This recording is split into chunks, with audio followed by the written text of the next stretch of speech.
অসহায় বাবা মিজানুর রহমান সাগর। সন্তানের বায়না যখন পূরণ করা যায় না, কত কষ্ট বাবার মনে ভাষায় প্রকাশ হয় না। শত কষ্টে ধরে রাখি চোখের লোনা জল, তাদের সামনে কেঁদে ফেললে হারাবে মনোবল।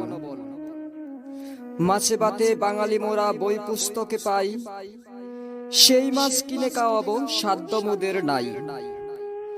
বায়না ধরে কিনে দিতে নতুন জুতা জামা, চোখের জলে বুক বেসে যায় ওগো কাকা মামা। জীবন থেকে সকল চাহিদা না হয় দিলাম বাদ, বেঁচে থাকার জন্য তো চাই দুমুঠো ডাল ভাত। কারো কাছে চাইতে গেলে বিবেক দেয় বাধা, লজ্জা নিয়ে বসে থাকি মিটে না তো কিদা।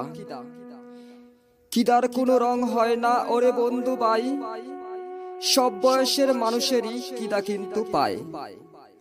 এরকম লাখো বাবা আজ অসহায়, তাদের পাশে দাঁড়াবে সেই মানুষ কোথায় পাই।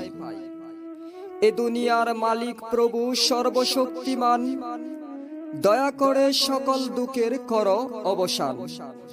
আমি সাগর ক্ষুদ্র মানুষ, বিদ্যা বুদ্ধি নাই, কথাগুলো ভালো লাগিলে লাইক কমেন্টস চাই। ধন্যবাদ ফ্রেন্ডস কবিতাটি উপভোগ করার জন্য।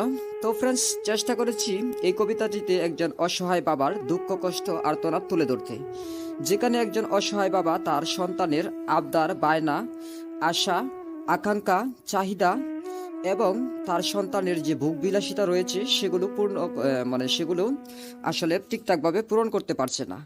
তো ফ্রেন্ডস, এরকম বিভিন্ন কবিতা এবং আলোচনা পেতে আমাদের চ্যানেলটি সাবস্ক্রাইব করে বেল আইকন প্রেস করে রাখুন। আর যদি কবিতাটি সামান্যতম ভালো লেগে থাকে তাহলে ভিডিওতে একটি লাইক দিয়ে আপনার বন্ধু বান্ধবের সাথে শেয়ার করুন। আর অবশ্যই আপনার মূল্যবান মতামত কমেন্টসের মাধ্যমে জানিয়ে দিন। সকলে ভালো থাকুন, সুস্থ থাকুন। কথা হবে অন্য কোনো দিন অন্য কোনো বিষয় নিয়ে। আজকের মতো বিদায়, আল্লাহ হাফেজ।